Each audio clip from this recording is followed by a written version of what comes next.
A very, very good evening. Warm welcome to another week of Dan Really Likes Wine, presented by Pick and Pay. I trust you've had a splendid, splendid weekend.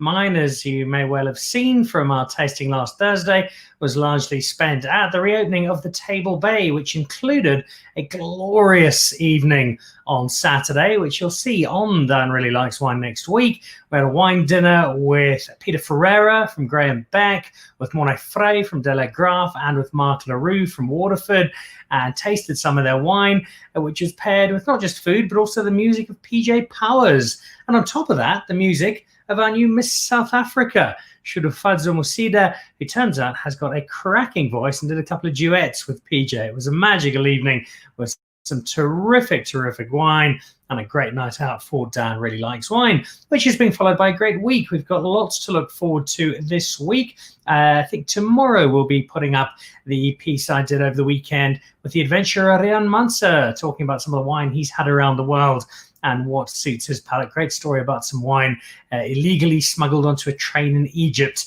amongst the other stories Rian has to share with us. That will also finally, I know I've been promising this for weeks, but finally I'll be doing that Waterford Library Society tasting with the Joburg foodie, Steve Steinfeld, on Wednesday night.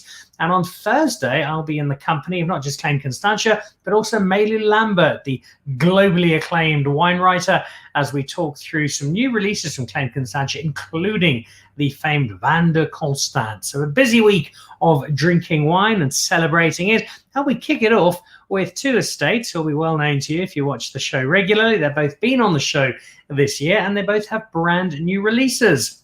A little later on in the show, we'll head to one side of Stellenbosch, where the master of the Braai will unveil his latest Pinotage and Cape Vision, Danie Steytler, who's just getting ready for his third Braai of the week, and it's only Monday.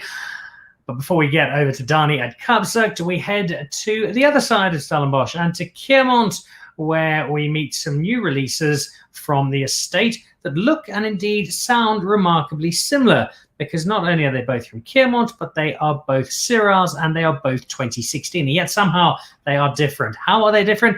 Well, let's find out. Alex is with us. Alex, a warm welcome. Great to have you back on Dan Really Likes Wine, and thank you for joining us. Thanks, Dan. Thanks very much for having me again. And looking forward to the show. As am I. And I'm really looking forward to the wine. I'm quite interested in the process, because over the last little while there have been a number of vineyards who've released new wine upon us. What dictates for you that this is the time of year that your wine comes out? Because given that we've got two 2016s, you've obviously had some patience. Why is now the time that they're finally ready? Gosh, that's a really good question, Dan. I think it's a good time of year to sort of build up. I always feel this is a really important time of year to market wines for a start. Being 2016, we could have released these any time earlier than that, but we held on to them. But this time of year is a good time to, particularly in South Africa, it's springtime. People are starting to get out and start buying things towards Christmas and getting into the mood. January, nobody wants to buy anything and they all stop drinking. And then earlier on in the year, it is possible, but this is a really good time of year to start marketing a little bit. So we tend to think of winemakers, well, you've got a little bit of work to do over harvest, and the rest of the year you're just having braais and going on surf trips, but there is a bit more work to it than that, and that includes the releases. We've got two of them here. They are the two Syrahs. Before we look at them specifically, there is something about Keermont and Syrah that just seems to merge quite so naturally. We'll look at the specific vineyards in a second, but just generally speaking, what is it about where you are that says Syrah really is a great to have some fun with? I think, Syrah was the first grape to really come fairly easily to Keermont as such. If you look at our valley, it's actually got quite a good history.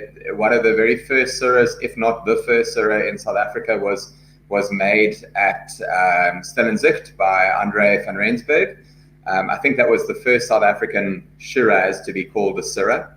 Then we've got Dave Trafford up at the top of the valley, who for years and years has been making some really, really cracking Syrahs and is really well known for it. You've got Kevin Arnold down the road, who obviously has done wonders with his Shiraz. And then Kleinert across the road, who's also a very, very popular Syrah. So it's obviously well suited to the area. I think, obviously Riston Freder and further afield have been using it as well. But I think particularly in this little valley where we are up here, it's a little cooler than the rest of Stellenbosch. It has big diurnal changes in temperature, which lead to a really nice flavor development. And our Syrahs are all planted at fairly high altitudes, which gives them, that change in temperature during the day and cooler nights and stuff, which really gives you that lovely sort of slightly more herbal character on Syrah, which really expresses the varietal character nicely. What about the challenges of making Syrah? We know some grapes can be a little more demanding than others. On that scale, where does Syrah sit? And also, where does it sit on the wines that you yourself particularly like making? Dan, right up there with the wines that I like making. The sort of Rhone style of winemaking, which is a little bit more, I would say, towards the natural side, a little bit more free flowing. You add a few more stems in, you do things a little bit more wild. So it is right up there. I've always been a fan of Syrah, of the actual flavor, of the wine and the tannin structure. So it has always been one of my favorites. But it's also, you mentioned about comparing it to other varieties, comparing it to making, possibly we do Cabernet and we do Merlot and these things. Compared to making those, the picking timing and how you treat it it's a lot less sensitive, I find, than making something like a Cabernet or a Cabernet Franc, which is timing is super important. With Syrah, you can pick it a bit earlier, you can get a fresher style, you can pick it later, you can get a slightly riper, fuller style. It tends to lend itself to or be a little bit more forgiving anyway. Well, it's a wine that's got many fans, as does the winery as a whole. I see Lorraine Fanta is busy watching, sending in a message on my favorite wineries. I don't think she's alone in that particular observation. Let's have a try of them now, because you've got the two here. The first of these is the Steep Side Syrah. So there we go. I love your labeling. Who's done that artwork on the front of the labels? Well, I'd like to take the credit, but unfortunately, I'm not very artistic. I have it all in the head, but I can't get it down onto the paper. So it was definitely an idea that we came up with, and we went to a design company here in Stellenbosch, a guy called Eddie Hamman, who's a fantastic. He designed our very first labels, and just a very positive and inspirational person to work with.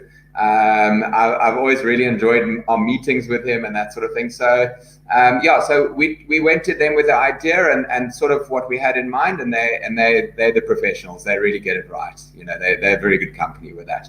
So each of the single vineyards. So obviously you're more familiar with like our Terrassa and our normal Syrah and our Cabernet, and those are all estate wines. These are the single vineyard wines. So the labels look slightly different. And each of the labels has its own, a picture of that vineyard on it. So if you have a closer look there, you'll see that they're different, and each one has a picture of the vineyard. There we go. That is so that is the Steep Side vineyard. Yeah. Tell me a little bit more about this particular vineyard and the Syrah that comes from it. Okay. Probably a good place to start is actually more with our Keermont Syrah. Our Keermont Syrah is made up of 3 different parcels. So we use a bit of Steep Side, we use a bit of Top Side, which is the other wine we're tasting tonight. And then we use a third block called Sweetwater, which is down on the valley floor, and we blend those 3 together to make the Keermont Estate Syrah.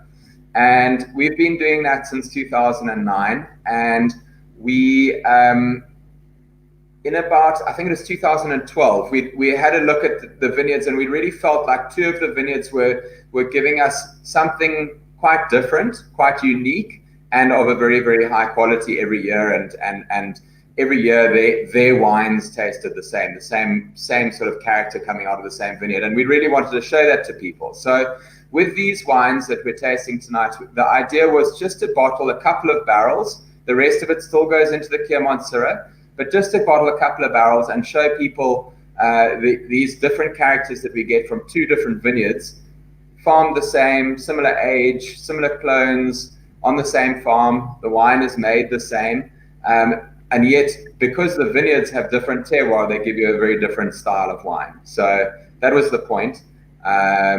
Steepside, which is the one which we're going to kick off with now, is a north-facing vineyard, which obviously makes it a bit warmer. It's got very sort of normal, typical Helderberg clay soils, red clay soils, quite loamy, so not a lot of rock fraction in it, and at an elevation of about 350 meters above sea level. So I always find that the wine gives us a slightly sort of a softer character on the palate, some nice red fruits, nice dusty character, and then the top side is different to that. All right, we'll try that top side in a second. Scott Stapelberg says, "Hi, Alex. Great wine. Thanks a lot." Thanks, Scott. Always watching on.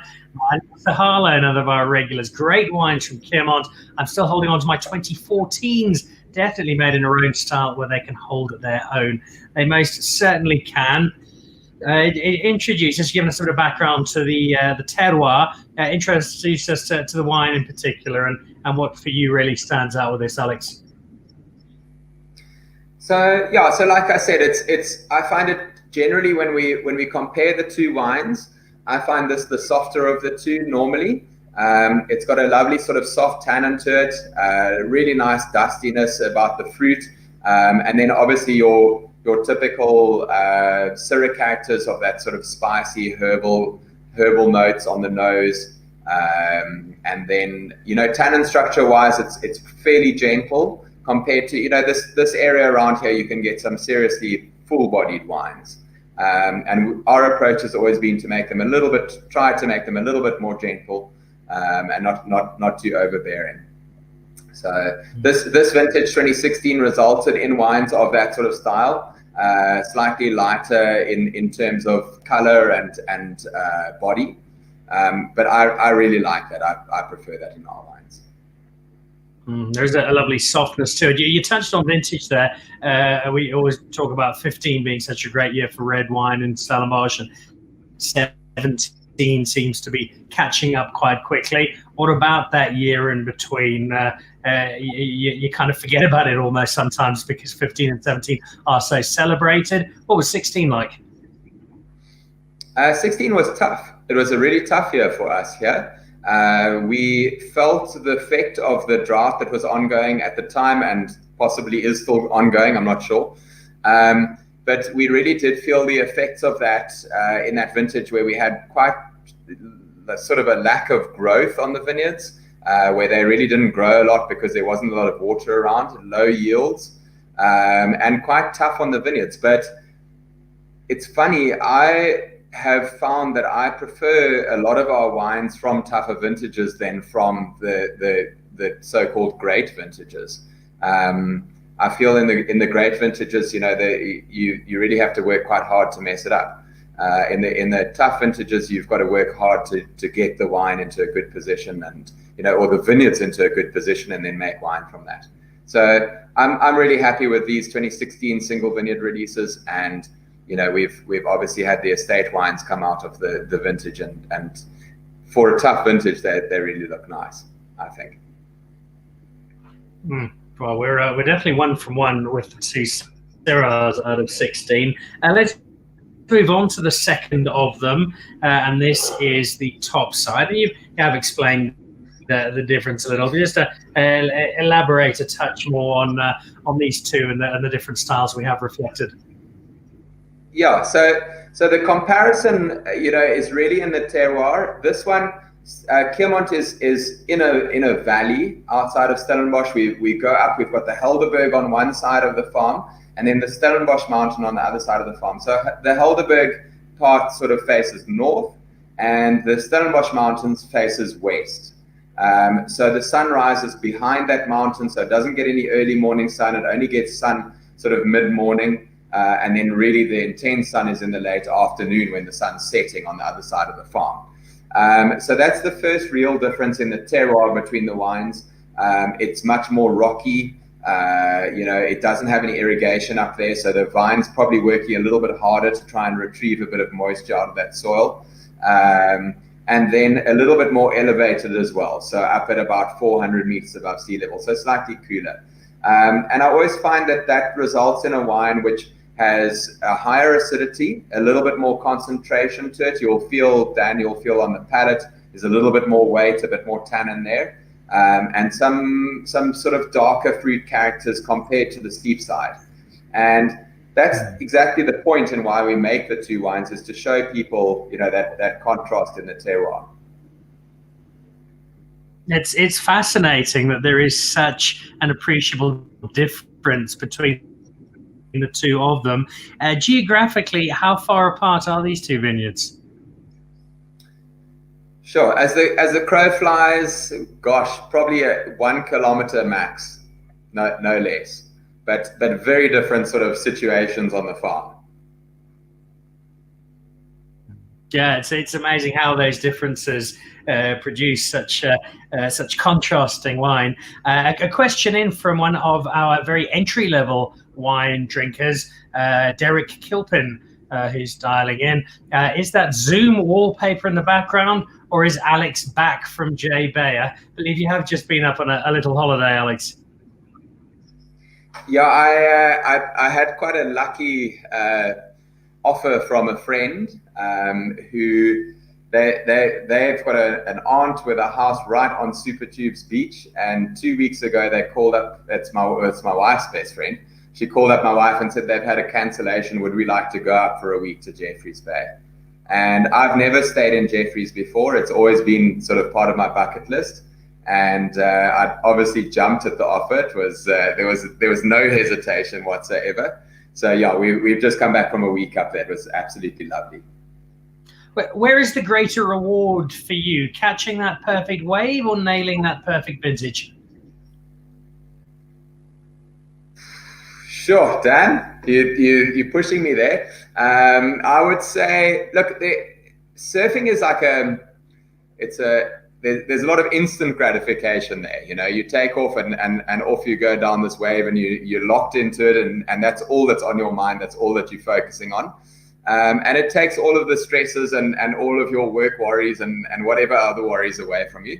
But with regards to winemaking and wine, that's a lifelong passion. That's something that I work on every day, and getting a wine out of when you open a bottle of wine. I was away now, and somebody commented on the 2014 Syrah. I had a bottle of that while I was away, and it's really rewarding. You're always self-critical I'm much more critical about wine than I am about surfing, and I'm always criticizing my own wine. But it's lovely to sit back and actually really enjoy a bottle of your wine that you've made a few years before and go, wow, actually, it's not bad.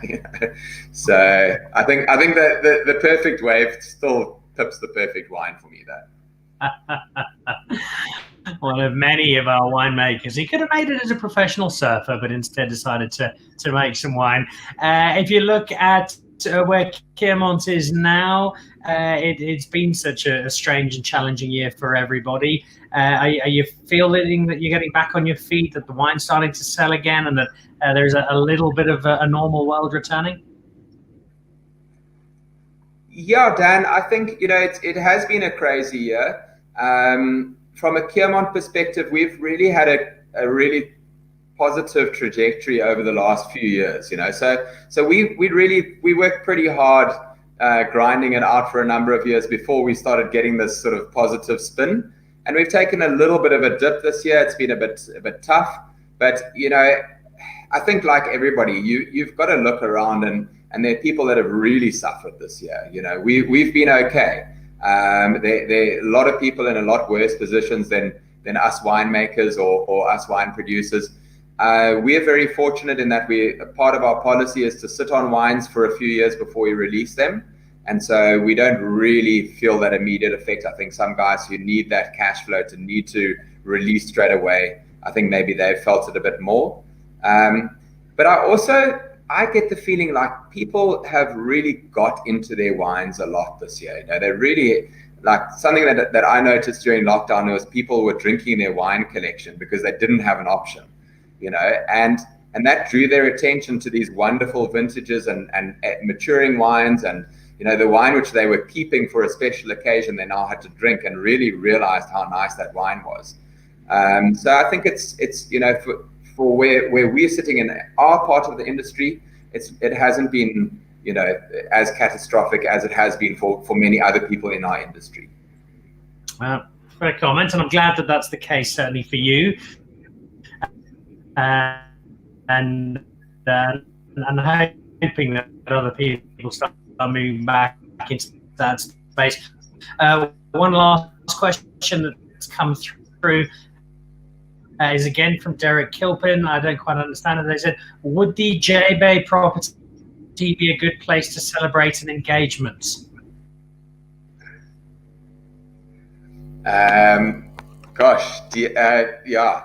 Sorry, can you hear me clearly, Dan? I'm kind of losing you. We lost you. You got me there, Alex? Yeah, can you hear me now? Thank you. I don't know if it's my internet or... Can you hear me, Dan? Yeah, there was just a little gap. Got you loud and clear. It was just a question from Derek Kilpin. I can indeed. Got you loud and clear. That was just a quick question from Derek Kilpin asking if the J-Bay spot would be good for an engagement.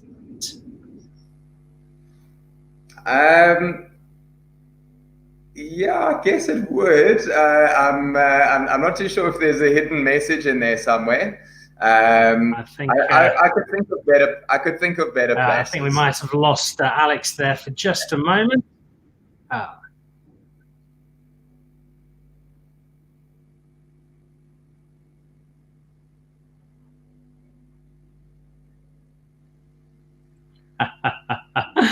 All right, we'll feed them to try two wines that are so close to each other, the same grape, the same estate, and yet are so different. And it's been lovely pairing them up. The brand new vintages from Keermont, the steep side and the top side Syrahs.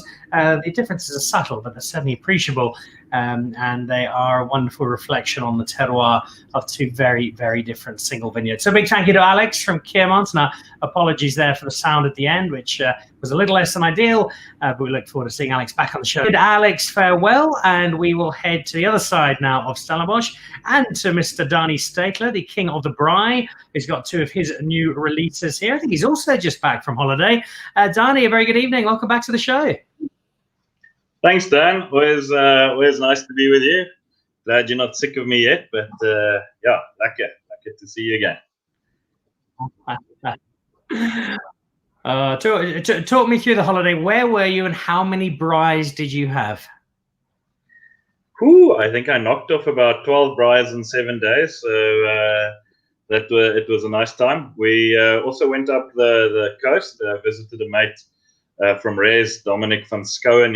He's just got a house about half an hour north of Port Alfred, called on the Mongwalala River, just past the Fish River Sun there. But we took our time getting up there, so we stopped up at Stilbaai one night, at Storms River mouth, Addo, making our way up, and stayed a few days there, and then the same down. So that was lots of fun. A nice break, much needed one.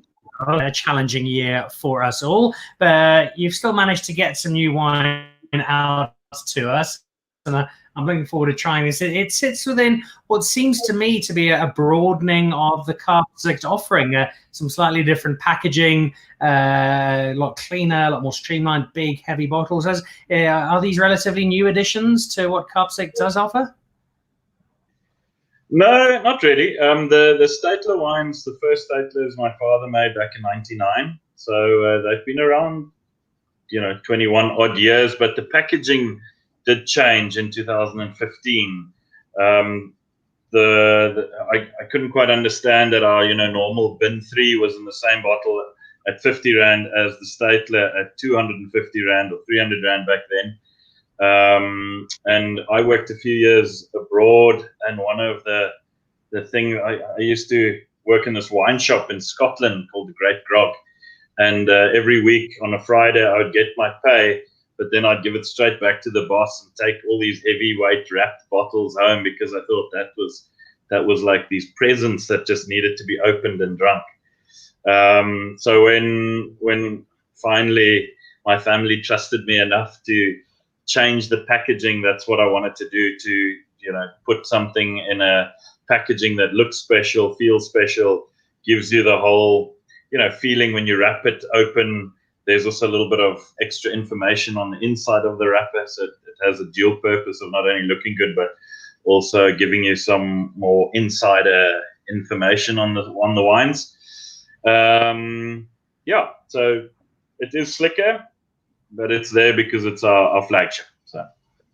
All right. Well, I'm looking forward to trying them. I want to run a piece of information past you first, though. I heard a story, and I need to find out if this is true or not, that Danie Steytler arrived at university in Stellenbosch on a hockey scholarship and left Stellenbosch playing in the front row of the residents rugby team. Yeah, that is somewhat true. From a right winger at about 70 kilo to 120 kilo prop. Yeah, sad. The eerstejaars syndrome is true, even for us guys. Yeah.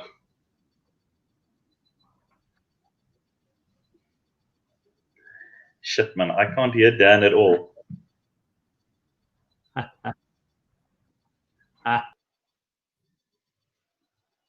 Yes. So I'm guessing Dan's gone, and it's now Danie's. Danie really likes wines show. So I'm not sure if anyone can still see this though. There we go. I think I am back, Mr. Steytler. Can you hear me? I hear you, Dan. It's good to have you back on my show. Danie really likes wine.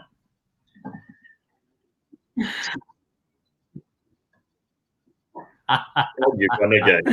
Oh dear, the internet gremlins are refusing to go away despite yet another provider. So let's have a look at these two wines. I do have a little bit of connectivity. The first of them is the Steytler Pinotage. It's the 2017. It's a wonderful big weapon of a bottle, loads of presents, fairly hefty piece of glass. What about the wine inside? Introduce us to your flagship Pinotage. Yeah, Dan, look, Pinotage has always been very special to my father, or us here on the bottleray, or in Stellenbosch. This is where we feel it comes from. It's interesting how Pinotage is still very dividing for people. I was today on a WhatsApp chat group where a few people commented how they can't imagine that two such beautiful cultivars like Pinot Noir and Cinsault had such an ugly child, Pinotage. And I often, I wonder, why is it that people still think that?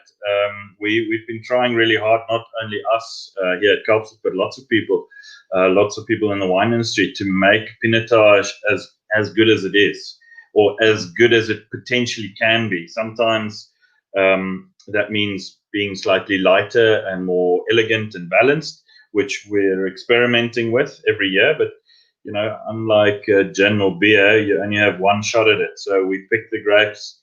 There's about a 3-day window period to pick it and to make it. And then you've got all year to kind of deal with what you've made. The Steytler Pinotage is for us more the traditional way of looking at it, slightly riper picked, more a darker fruit expression, bigger alcohol. This goes to 100% new oak. So you have, the wood tannin. So you're talking to Alex in 2016 about his wines. We didn't make a Steytler wines in 2016 because we didn't find the fruit behind the wine could carry that new oak. So we only make these wines in vintages that we feel are big enough within themselves to be able to carry that oak. That's our philosophy, whether it's right or wrong, that I suppose we could discuss, but that's the way we've always done it. There's also a lot of history to this particular. The original Steytlers, the ones who you honour with this particular label. Yeah, I didn't quite catch you there, but I'm guessing you talked about my grandfather and grandmother. My grandfather was the second generation to farm on the farm. They've both sadly passed away now, so we looked at ways to try and have a wine that honors them.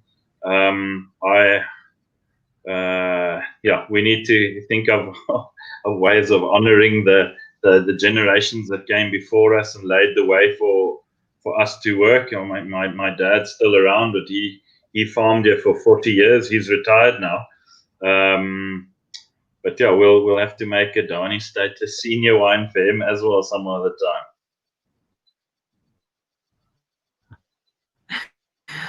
time. I see on the label that you've still got both your signature and your father's signature. Does he still play a role in the winemaking at all? Look, more on a tasting side. So when we make blends and we put them together, I always run it past him. I think our palates are quite aligned. He likes the bigger, chunkier style. I grew up drinking a lot of that. Derek now keeps throwing lighter Pinot Noirs at me to try and make my taste a little bit more sophisticated. But at heart, I like the bigger, bolder wines. So it's quite nice to put the blends in front of him and see what he selects, and it's usually the bigger the better for him. I think that's where we're refining it slightly, reducing some of the oak, pushing the fruit a little bit more forward, keeping it slightly cleaner, and while working a little bit more on the balance.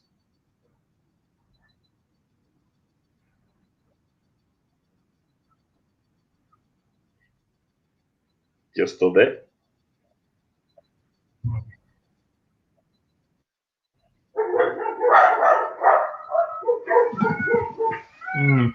I'd say it certainly is that big, strong-shouldered variety of Pinotage, and it's come through really nicely. Still got plenty of time to go, but it is drinking delightfully. Is it the same Pinotage? I didn't hear the question at all. So did you say, is it the same Pinotage that's in the Vision?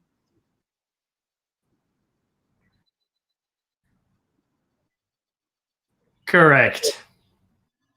Okay, so yes, it is. So we have a block of Pinotage. You see the farm map behind me here, which was planted 91 and 92. Those are slightly, the older blocks. We had a block planted 1970, which was originally what we made these wines of, but they were just bearing too little fruit, so they were pulled out in 2015. So from 2016 onwards, we used the two blocks that were planted 91, 92. That makes up our best Pinotage, and when we make the Vision, it's a barrel selection of the best Cab, best Pinotage, and Merlot components off the farm. We always start with the Vision as being the first wine to make. It gets priority, so we taste through everything and then select what we think is the best. We make that blend, and then one carries on down the line, making the other blends.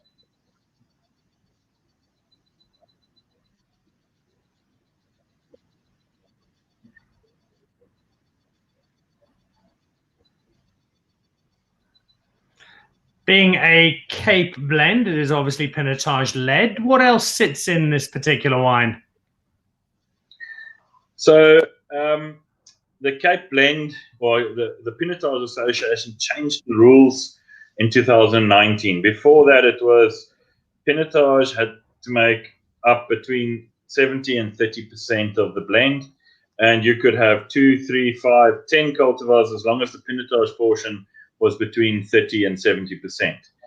2019 they changed it. Pinotage now has to be the main component in the blend, and still between 70 and 30%, but the dominant part. So our vision has always been cab led. Actually, it's been 50% cab with between 30 and 40% Pinotage, and then the remaining bit being Merlot. It's almost actually always been Merlot. Sometimes there's been a barrel or two of Cab Franc in there, but generally Merlot.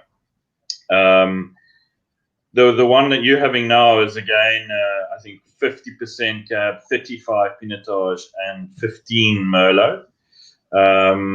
But from the next vintage onwards, we didn't make an 18. Still playing around whether we'll make a 19 or not. 19 wasn't the greatest vintage for us, but 2020 was a super vintage, so we should bring it out to Steytler in 2020.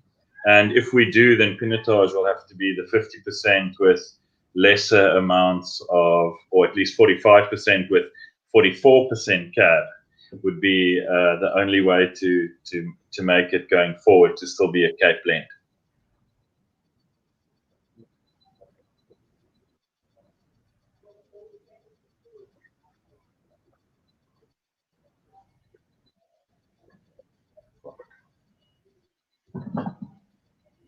You make a lot of wine. You make some terrific wine all over the place. Your 1947 Chenin is particularly good.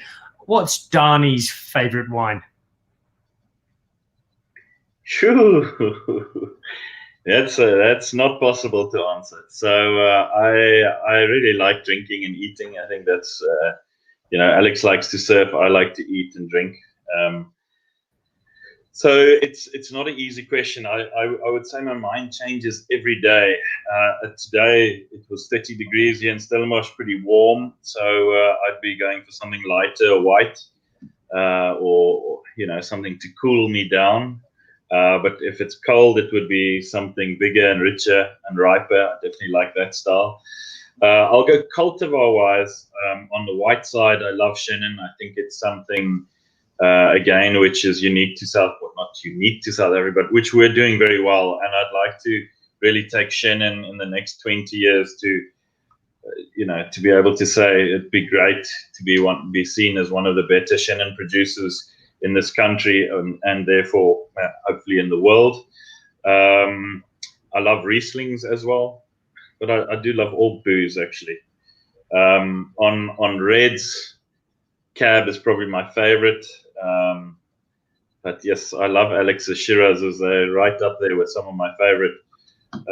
I think the variety is what makes wine so cool, and you don't have to drink the same thing every day. It's nice to change and try different things.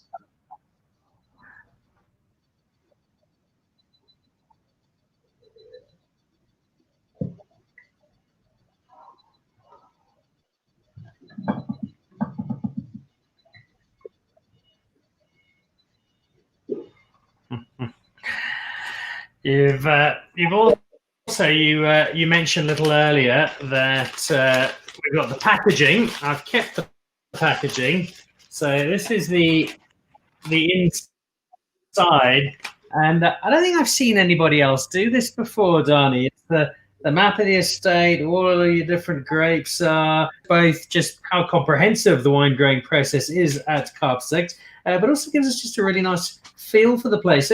Whose idea was this touch of genius?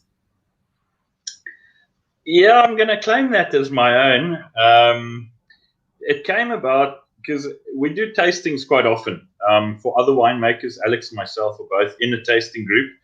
Then you buy all these expensive wines and you present at a tasting. And then the guys want to know more about the wine. They ask, what soil type was it? How was it made? What's the pH? What's the RS? You get all these questions. And I feel when you pay a lot of bucks for a bottle of wine, and these wines aren't cheap, it's nice to be able to give the consumer or the person buying the bottle just that little bit of extra info. So we decided you've got the wrapper to make the wine look nice, and it looks like it's a little present. But if you put a print on the inside and you give the person a little bit of extra info, that could be useful, a little bit of chat at a tasting, or yeah, I don't know. I don't know if it is any use. I think most people tear it off and they never even know about it, but it is there, and yeah, I think it adds a little extra value.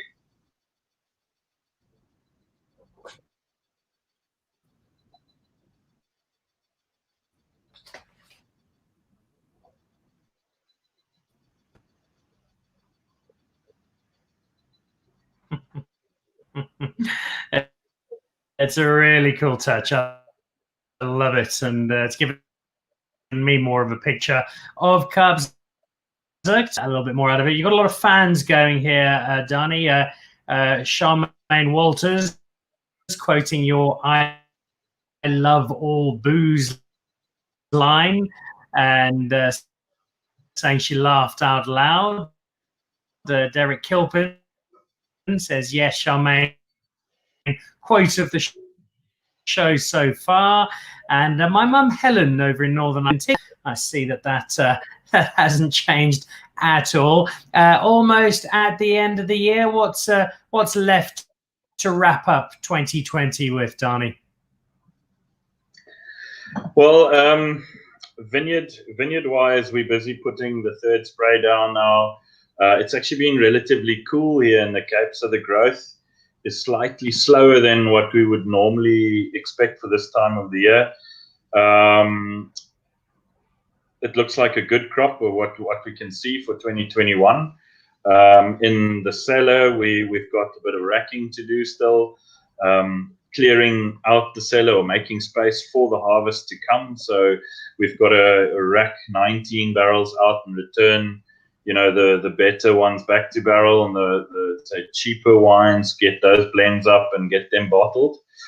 Yeah, that work wise, it's kind of, the year is coming to an end, so it's try and just get the last things wrapped up before it's Christmas again. For me, I still got to braai another 60 odd times so that I can get to 360, but otherwise nothing much. Well, one of these famous braais, our mutual friend Zama Seeliger assures me that they are the finest on the planet, and I've heard similar from many other people. So some braai and some wine before too long. But if I can't have a glass of wine with you, at least I can have a glass of your wine. And both of these, Danie, your Pinotage and your Vision, are fabulous additions to my cellar. Big, strong reds of the sort I know you like and embody so well from Kaapzicht. So thank you for sharing two more fantastic additions to the Kaapzicht cellar with us. Oh, thanks, Dan. It's always like chatting over Zoom, even though it seems like the sound does travel all the way to Joburg, does take a while. But, you guys are always welcome to, when you're in the Cape, come visit us here at Stellenbosch. And, not only you, but for people listening, I can't see how many there are, hopefully not too many, but everyone's always welcome. It's nice to have people here, and would love to braai with you sometime soon.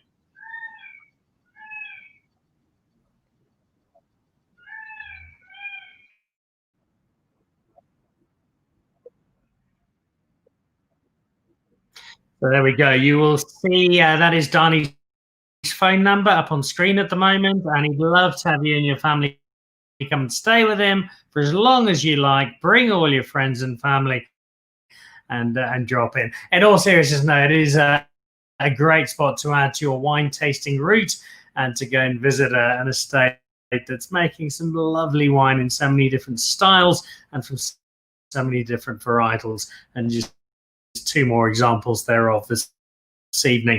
Danie, thank you again very, very much. Enjoy being back at work, and we'll look forward to some more of your super wine in the not too distant future. So that's two guys out of Stellenbosch making some really, really interesting wine, and both bottles from both producers had so much in common and yet stood out individually. The two different Syrahs from Keermont coming from Pinotage, forming part of that vision. Both very distinct wines, but you can certainly see the family ties to both of them. Final comment in there from Josephine Prieur. Would love to have a braai with you, Danie, and your great family with your wonderful wines.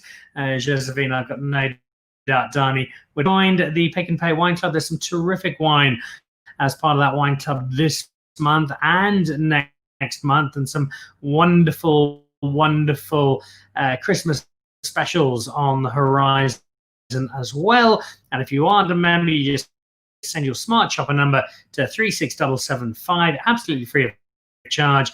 3 times the Smart Shopper points, 10 wines at a 20% discount each month. There's a deal on a case, there's a deal on a Magnum, and a chance to drink great South African wine and support a fabulous industry embodied so brilliantly today by both Alex from Keermont.